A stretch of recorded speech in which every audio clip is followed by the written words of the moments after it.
Baik teman-teman, karena sekarang sudah menunjukkan pukul 1:15, saya akan mulai.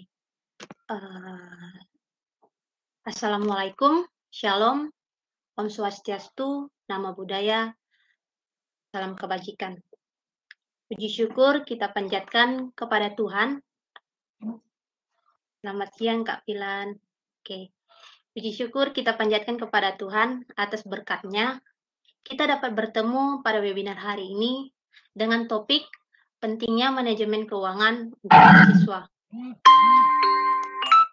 Sebelumnya, saya ucapkan terima kasih atas kehadiran teman-teman pada webinar hari ini. Perkenalkan, saya Kristi Wijayanti Gaho, seorang mahasiswi dari Universitas Sari Mutiara Indonesia dengan jurusan akuntansi. Saat ini, saya sedang mengikuti program Kampus Merdeka, magang dan studi independen bersertifikat di PT Bisa Artificial Indonesia. Sekian perkenalan singkat dari saya.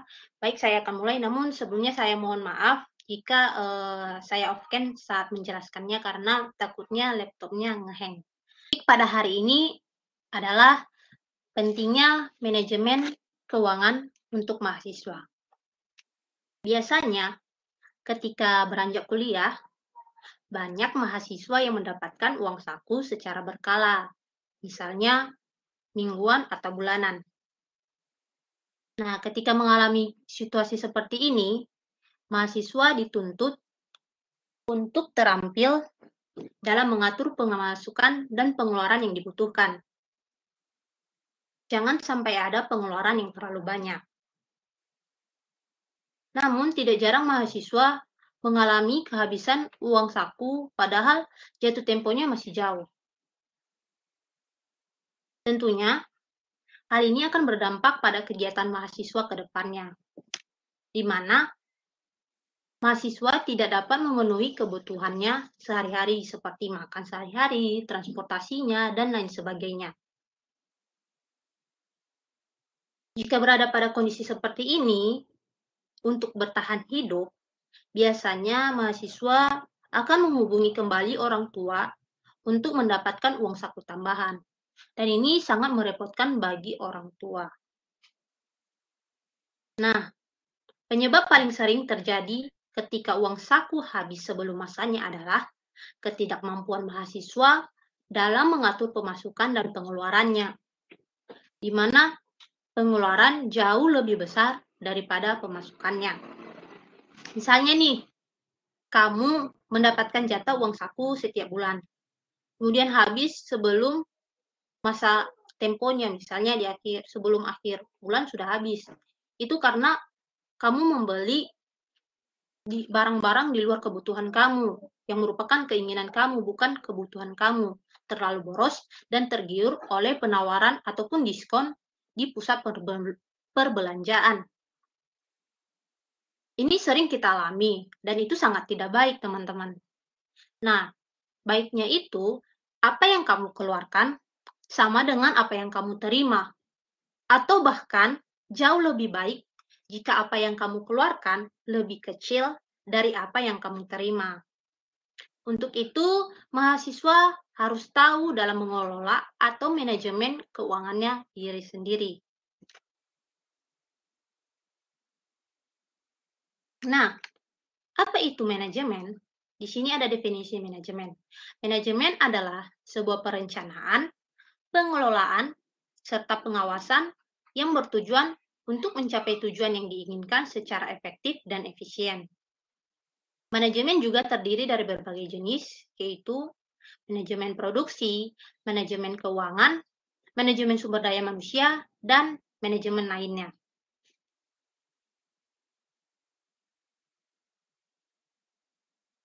Di sini saya ingin membahas tentang manajemen keuangan. Apa itu manajemen keuangan? Manajemen keuangan adalah sebuah kegiatan yang berhubungan dengan perencanaan dan pengelolaan terhadap kegiatan keuangan ataupun aset keuangan yang dimiliki. Manajemen keuangan adalah hal yang sangat penting untuk dapat diterapkan oleh perusahaan individu maupun organisasi. Maksudnya di sini bahwa kita dapat mengelola keuangan kita pribadi demi kebutuhan kita. Penghasilan sebesar apapun tidak akan pernah cukup memenuhi kebutuhan jika kita tidak tahu cara mengatur keuangan kita sendiri. Orang kaya pun akan mengalami masalah finansial jika tidak tahu cara mengatur keuangan pribadi dengan baik. Sejatinya, mengelola keuangan merupakan kunci utama dalam menggapai kesuksesan finansial. Apalagi dengan meningkatnya biaya hidup, menuntut kita untuk lebih cerdas dalam mengatur dan mengelola keuangan agar tidak terjerat utang. Nah, pertama aku akan menjelaskan tentang 4 fase dalam kehidupan manusia. Fase pertama yaitu fase ketergantungan, yaitu fase awal ketika seseorang masih bergantung kepada orang lain untuk hidup. Misalnya, kita sebagai mahasiswa yang masih membutuhkan bantuan orang tua, yang masih bergantung hidup dalam membiayai kehidupan kita kepada orang tua. Nah, fase kedua adalah fase singlehood. Adalah masa di mana seseorang sudah memiliki penghasilan dari pekerjaan yang ia dapatkan. Ini contohnya kita mungkin sudah tamat kuliah atau sedang berkuliah tapi mempunyai penghasilan sendiri untuk memenuhi kehidupannya sendiri tanpa bergantung kepada orang lain. Ketiga, ada fase menikah dan memiliki anak atau fase berkeluarga. Dalam fase ini diharapkan kondisi finansial seseorang sudah mulai stabil, dalam artian seseorang sudah mendapatkan penghasilan yang lebih. Hal ini disebabkan karena mereka sudah memiliki tanggungan. Nah, contohnya di sini fase kita sudah berkeluarga, mempunyai suami atau istri dan mempunyai anak. Dan tentunya finansial kita itu harus kuat, di mana kita harus memiliki pekerjaan yang tetap dan mempunyai penghasilan yang lebih lebih lebih besar dari penghasilan sebelumnya untuk memenuhi kebutuhan keluarga. Dan yang terakhir adalah fase pensiun. Adalah keadaan di mana seseorang tidak lagi produktif untuk bekerja. Diharapkan mereka memiliki dana yang cukup untuk kebutuhannya sehari-hari hingga akhir hayatnya nanti. Di sini ketika kita memasuki masa usia lanjut, kita tidak perlu khawatir jika kita sudah memanajemenkan keuangan kita dengan baik dengan menabungnya untuk dana keperluan kita saat tua nanti. Seperti itu. Perencanaan keuangan sejatinya harus dilakukan di tiap fase untuk mempersiapkan hidup di fase kehidupan selanjutnya. Misalnya di fase pertama ada ketergantungan. Kita sebagai mahasiswa akan melakukan perencanaan keuangan untuk mempersiapkan diri memasuki fase singlehood, di mana kita mencari pekerjaan kita pribadi, kemudian memasuki masa menikah atau berkeluarga, kita menafkahi dan mencukupi kebutuhan keluarga, dan yang terakhir fase pensiun, kita merencanakan keuangan kita dengan menabung ataupun menyimpan keuangan kita untuk kita gunakan saat usia lanjut. Nah, apa pentingnya manajemen keuangan bagi seorang mahasiswa? Tentunya, uang adalah sesuatu yang sangat dibutuhkan oleh banyak orang seperti mahasiswa, terutama bagi mahasiswa yang pergi merantau atau jauh dari keluarganya. Uang diperlukan dalam kehidupan sehari-hari untuk membeli kebutuhan mahasiswa yang semakin lama semakin banyak. Manajemen keuangan penting dilakukan agar mahasiswa bisa mengelola keuangannya dengan baik dan bisa menyeimbangkan antara pemasukan serta pengeluarannya. Dengan keseimbangan keuangan yang baik, maka mahasiswa dapat memenuhi kebutuhan hidupnya sehari-hari, keinginannya, atau bisa ditabung dan diinvestasikan. Manajemen keuangan mengatur agar uang yang dikeluarkan memang yang benar-benar dibutuhkan dan dapat menghindari terjadinya pemborosan. Manajemen keuangan sangat penting untuk mahasiswa. Lalu, bagaimana cara menerapkannya? Nah, berikut beberapa cara untuk menerapkan manajemen keuangan yang baik bagi mahasiswa. Pertama, mencatat pemasukan dan pengeluaran. Kamu perlu mencatat pemasukan dan pengeluaran setiap bulannya agar kamu bisa mengetahui dari mana saja pemasukan dan apa saja pengeluaran yang dibutuhkan. Dengan mencatat pemasukan dan pengeluaran, kamu dapat memprediksi eh, keuangan atau pengeluaran kamu yang harus kamu butuhkan di bulan ke depannya. Jadi, kamu lebih efektif dalam mengelola uang kamu. Kedua, membuat daftar pengeluaran pokok. Daftar pengeluaran pokok adalah daftar pengeluaran yang harus dikeluarkan setiap bulannya ataupun setiap minggu ataupun setiap harinya. Contohnya seperti biaya transportasi, biaya makan sehari-hari, kebutuhan kuliah lainnya, biaya kos, air, listrik, dan kebutuhan lainnya. Nah, dengan membuat daftar pengeluaran pokok, jadi kita lebih tahu yang mana prioritas yang kita butuhkan daripada keinginan kita. Kita lebih mengalokasikan keuangan kita kepada prioritas kita daripada keinginan kita. Kemudian yang ketiga, menyisihkan uang untuk dana darurat. Dana darurat disiapkan untuk menghadapi keadaan yang darurat. Dana darurat sangat penting untuk mahasiswa. Dengan menyisihkan keuangan untuk dana darurat, diharapkan ketika terjadi keadaan yang tidak terduga, kamu dapat mengatasi permasalahan tersebut dengan uang yang sudah disiapkan sebelumnya. Contohnya, kamu menyisihkan 50.000 setiap bulannya. Jadi misalnya ada keadaan di mana kamu harus menjilid inilah atau memfotokopi inilah. Jadi dengan dana darurat itu kamu dapat membayarnya dengan cepat tanpa meminjam dana dari orang lain. Keempat, menabung. Setelah dana darurat sudah terpenuhi dan semua pengeluaran pokok sudah dibayarkan, tetapi uang yang kamu miliki masih tersisa, kamu dapat menabung uang tersebut untuk dinikmati di masa mendatang atau bisa untuk diinvestasikan. Nah, dengan menabung tentunya eh, keuangan kita semakin banyak ya. Bukan hanya untuk saat ini, namun untuk kedepannya kita dapat menginvestasikannya dan digunakan untuk hal-hal dan hal-hal lainnya. Oke, yang kelima, membedakan kebutuhan dengan keinginan. Kenali dengan baik mana kebutuhan dan mana keinginan kamu. Buat prioritas dalam pengeluaran.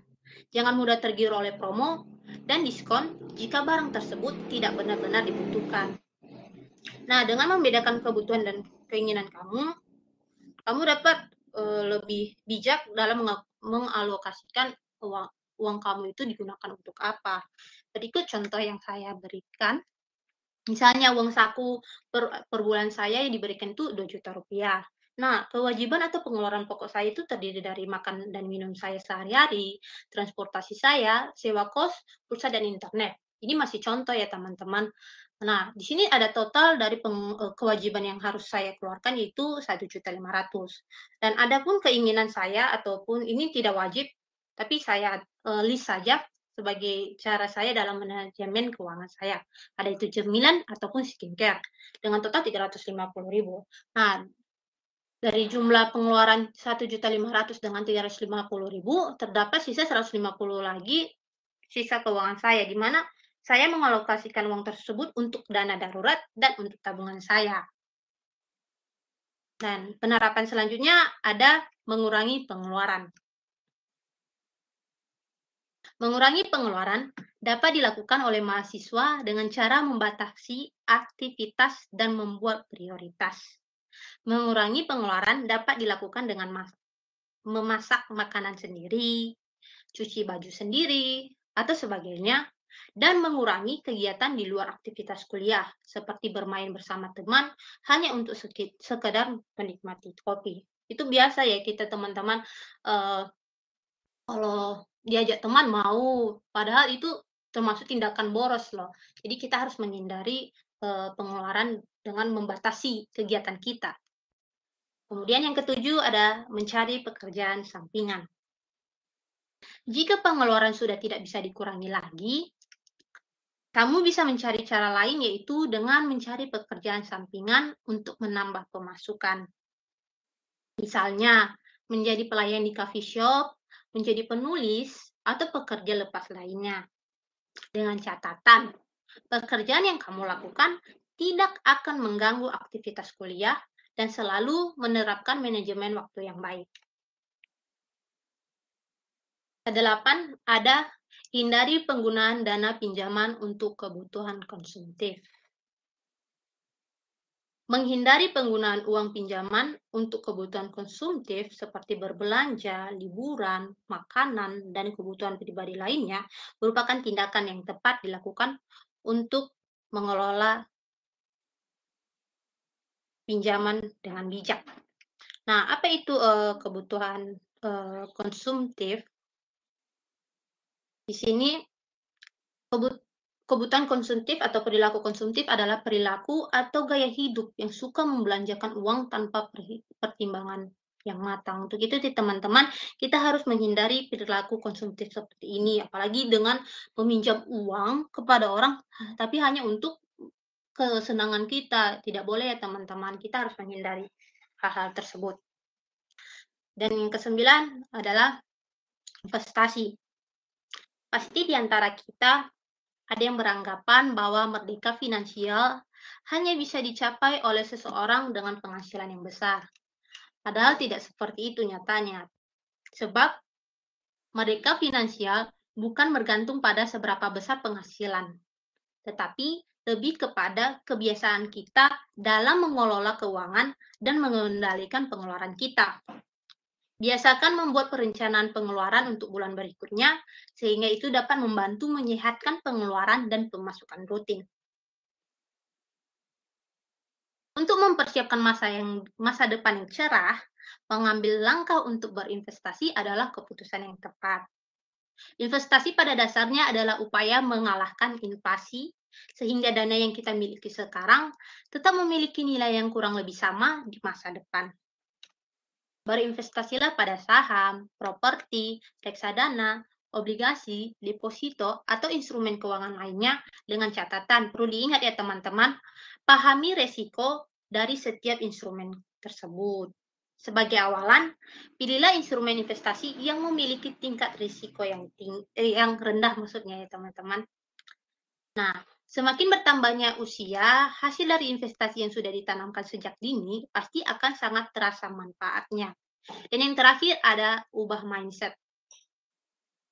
Uang saku biasanya diberikan oleh orang tua memang untuk memenuhi kebutuhan kita.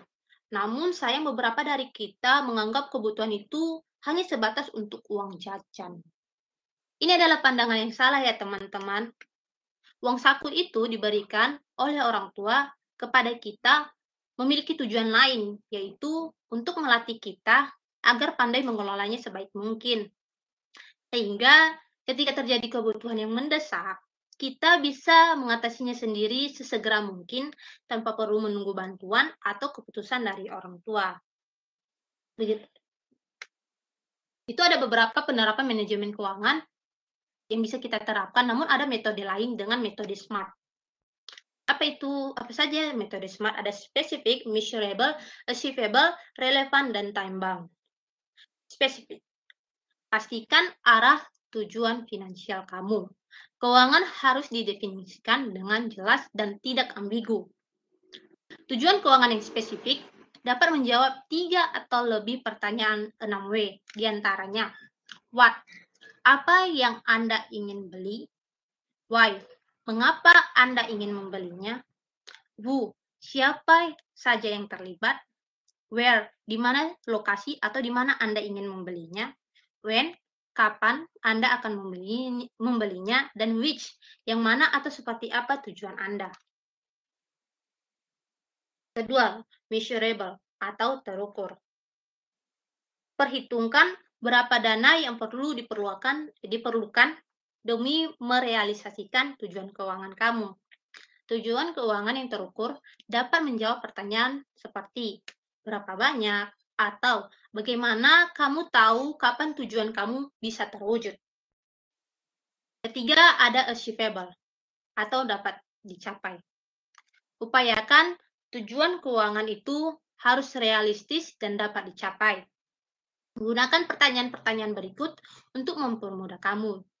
Bagaimana tujuan keuangan kamu dapat terwujud? Kedua, bagaimana tujuan kamu dapat diwujudkan dengan kondisi keuangan saat ini?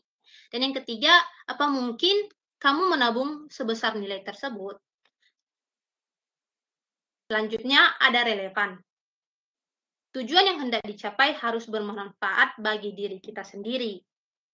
Tujuan keuangan yang relevan dapat menjawab pertanyaan-pertanyaan berikut diantaranya.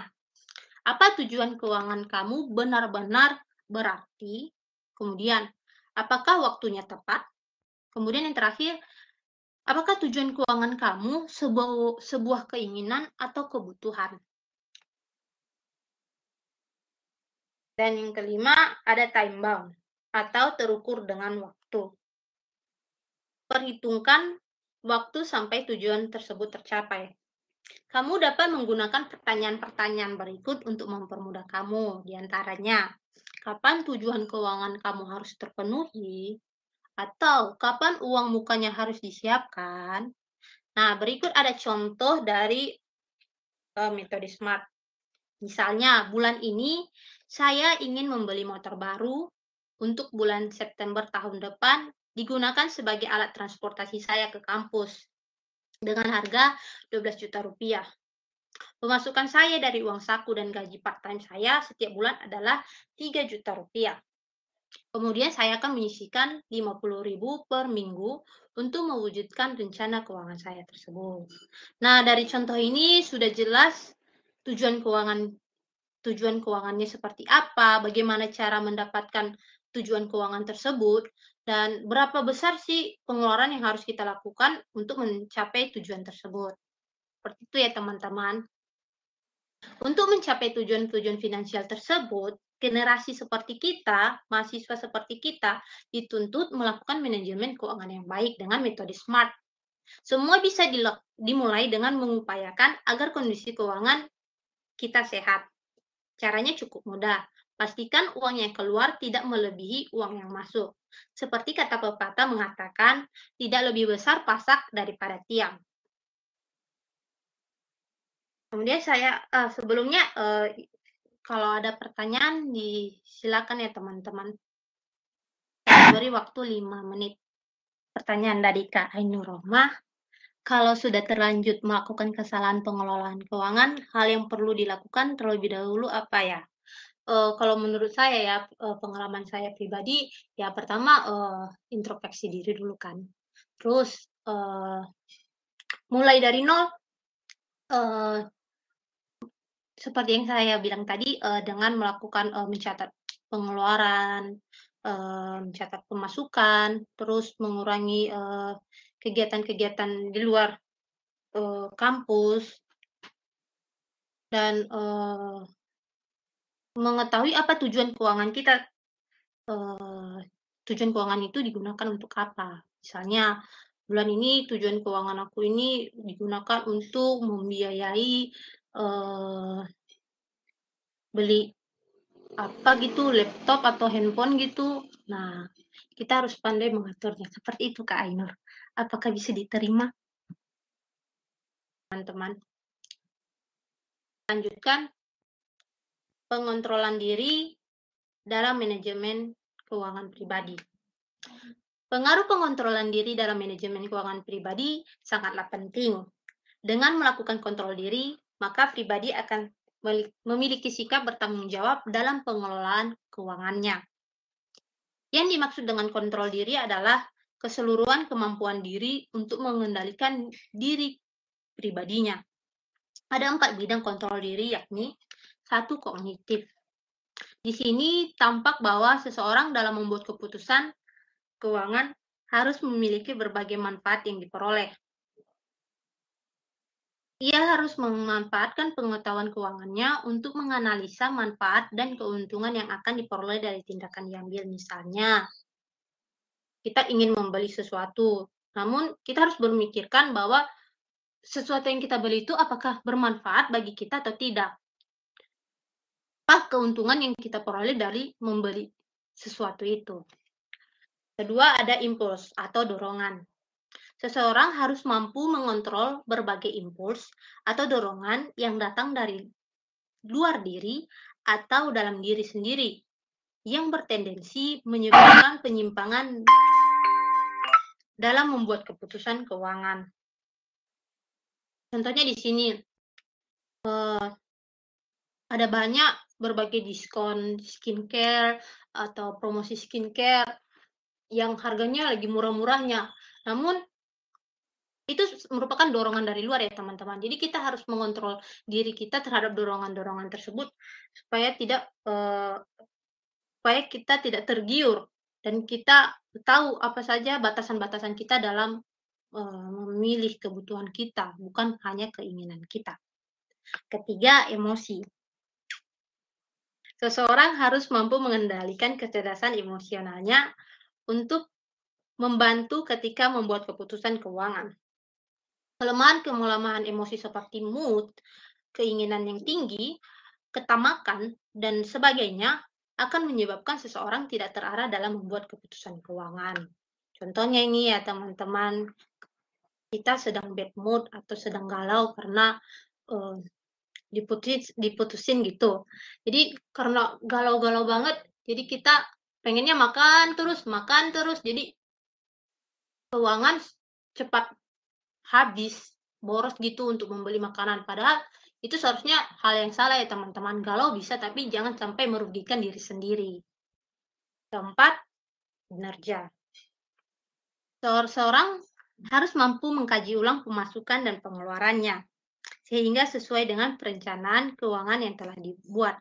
Di sini maksudnya dengan pemasukan dan pengeluaran yang setelah kita susun, jadi kita harus dapat menganalisa bagaimana, pengeluaran kita ke depannya. Jadi kita dapat merencanakan keuangan kita di bulan ke depannya.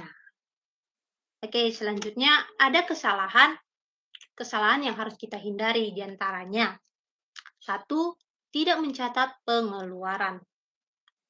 Kamu harus paham beberapa pengeluaran yang dihabiskan agar bisa dihitung untuk waktu yang akan datang.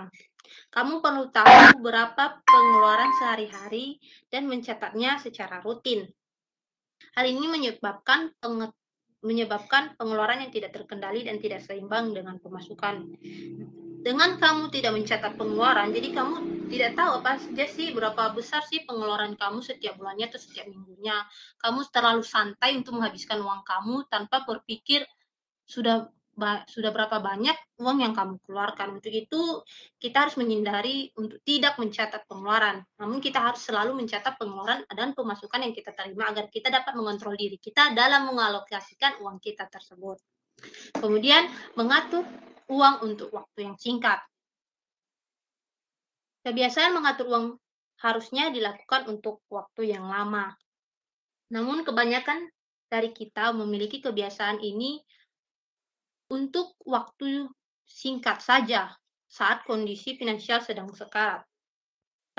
Kesalahan ini harus dihindari oleh setiap orang karena tanpa pemikiran panjang masa depan keuangan bisa merugi. Contohnya di sini di akhir bulan biasanya kan kita selalu habiskan uang kita sebelum masa temponya, uang kita udah habis. Bukan habis tapi sedikit lagi. Jadi cara kita mengatur uang kita itu yaitu kita makannya hemat-hemat, hanya makan Indomie terus. Itu salah ya teman-teman. Baiknya kita harus memikirkan keuangan kita untuk masa yang akan datang, bukan saat keadaan sekarat saja. Jadi harus dihindari ya teman-teman. Ketiga, tidak tahu tujuan keuangan. Tujuan keuangan yang tidak jelas adalah kesalahan besar dalam mengelola uang. Hal ini sangat mengkhawatirkan karena memunculkan keresahan pada diri seseorang. Tidak tahu atau lalai tujuan akan keuangan membuat kondisi keuangan tidak jelas dan susah untuk menjadi sukses dalam finansial ya. Hindari dengan merencanakan tujuan keuangan saat mengatur dan menyusun rencana keuangan. Hal ini merupakan salah satu tindakan manajemen uang yang baik dan terkontrol. Nah, teman-teman, tujuan keuangan kita harus tahu ya teman-teman, keuangan kita ini dipakai untuk apa. Jangan sampai kita tidak tahu ini 2 juta ini untuk apa, kita pakai untuk apa gitu.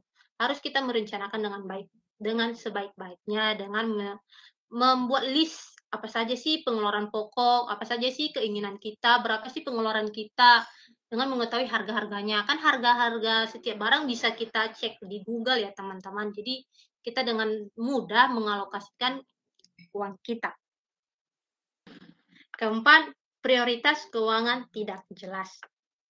Selain tujuan prioritas keuangan yang tidak jelas, juga menjadi salah satu indikator jeleknya manajemen keuangan. Pengeluaran yang tidak dibagi dalam beberapa prioritas tentu bisa berakibat adanya kebutuhan yang tidak terpenuhi. Hal ini membuat penghasilan habis begitu cepat karena digunakan untuk hal-hal yang tidak menjadi prioritas.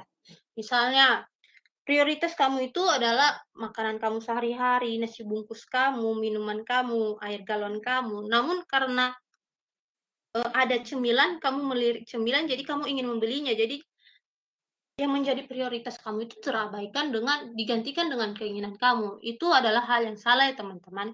Kita harus menghindari mengikuti keinginan kita daripada prioritas kita. Kelima, kurangnya komitmen keuangan. Komitmen atau berjanji dengan diri sendiri dan orang lain harus kuat, apalagi dalam urusan keuangan. Kurangnya komitmen seperti berjanji hidup hemat akan membuat manajemen keuangan tidak akan berjalan baik.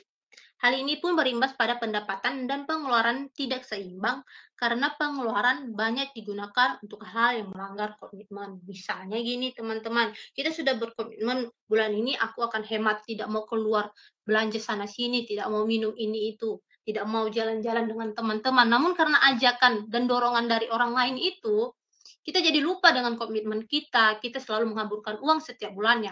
Itu harus dihindari ya teman-teman, kita harus komitmen terhadap diri kita sendiri terlebih kepada keuangan, agar tidak merugi. 6. Ikut-ikutan dalam berinvestasi.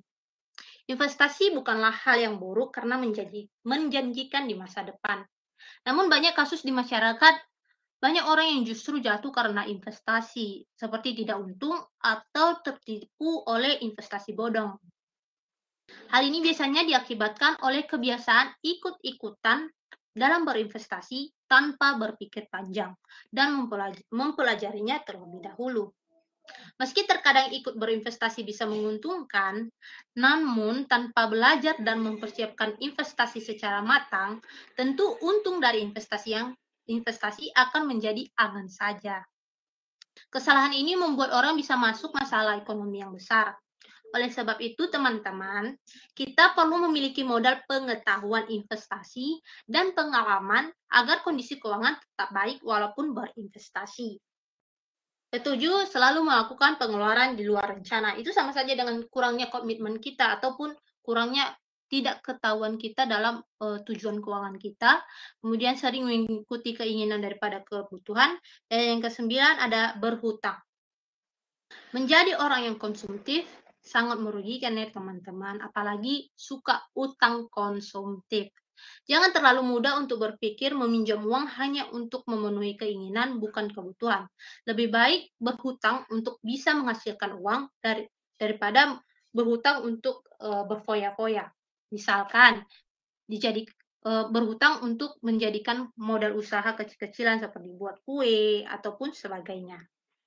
Nah, dari beberapa kesalahan tersebut pasti pernah kita alami ya teman-teman. Jadi kita harus hindari ketika mengatur keuangan.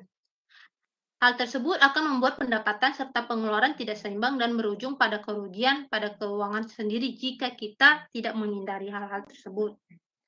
Nah, kalau kita sudah paham tentang kesalahan yang kita lakukan selama ini, jadi kita harus memulai kebiasaan yang baik dalam manajemen keuangan sehingga bisa lebih baik dari sekarang. Adapun manfaat manajemen keuangan bagi mahasiswa, di antaranya satu, membantu mahasiswa dalam perencanaan keuangan dengan baik. Nah, maksudnya di sini dengan manajemen keuangan kita dapat memilah apa saja kebutuhan kita, apa saja keinginan kita setiap harinya, setiap bulannya, dan dapat menghemat. Kemudian membantu mahasiswa dalam memanfaatkan dana yang diterima dengan optimal dan efisien. Dengan manajemen keuangan, kita dapat mengalokasikan keuangan kita dengan baik, tidak boros, dan eh, selalu sesuai dengan prioritas kita. Ketiga, membantu mahasiswa membuat keputusan penting. Dengan manajemen keuangan, kita dapat membuat keputusan penting. Misalnya, mana yang lebih kita butuhkan, makanan kita atau skincare kita? Tentunya makanan ya teman-teman. Skincare kan nggak harus setiap hari, nggak harus setiap bulan. Kalau untuk saya pribadi ya, saya sendiri nggak pakai skincare. Oke, kemudian membantu mahasiswa dalam menghadapi keadaan darurat dengan dana darurat yang sudah disiapkan. Seperti yang saya ucapkan sebelumnya, ada nanti keadaan-keadaan di mana kita harus membutuhkan dana darurat. Misalnya tiba-tiba di kampus itu disuruh menjilid lah, memfotokopi lah, ataupun hal-hal keadaan yang tidak kita duga-duga. Jadi dengan dana darurat yang sudah kita siapkan dapat membantu kita dalam melunasinya atau membayarnya. Manfaat lainnya yaitu sebagai pengingat untuk mahasiswa agar pengeluarannya tidak boleh lebih besar daripada pemasukannya. Kemudian dengan pengelolaan manajemen yang baik, mahasiswa dapat terhindar dari hutang. Nah, teman-teman, dengan manajemen keuangan kita dapat memenuhi dan dapat mencukupi kebutuhan kita sendiri dengan manajemen keuangan tanpa harus meminjam uang dari orang lain. Jadi kita bisa terhindar dari utang. Kemudian mendorong diri mahasiswa untuk lebih bijak ke dalam perencanaan dan penggunaan uang. Nah, kesimpulan dari pembahasan hari ini yaitu dengan mengetahui dan melaksanakan manajemen keuangan, kita dapat menentukan tujuan keuangan, membedakan kebutuhan prioritas dan keinginan, lebih menghargai uang atau tidak boros.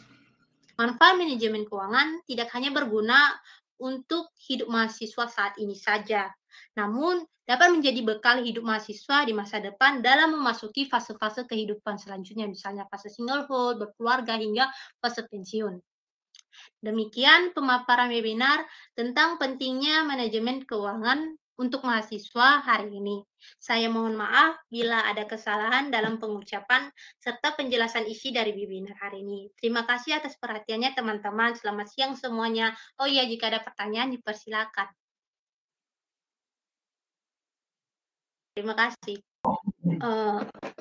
Baik teman-teman, kalau ada pertanyaan dipersilakan ya teman-teman. 15 menit ke depannya saya berikan waktu.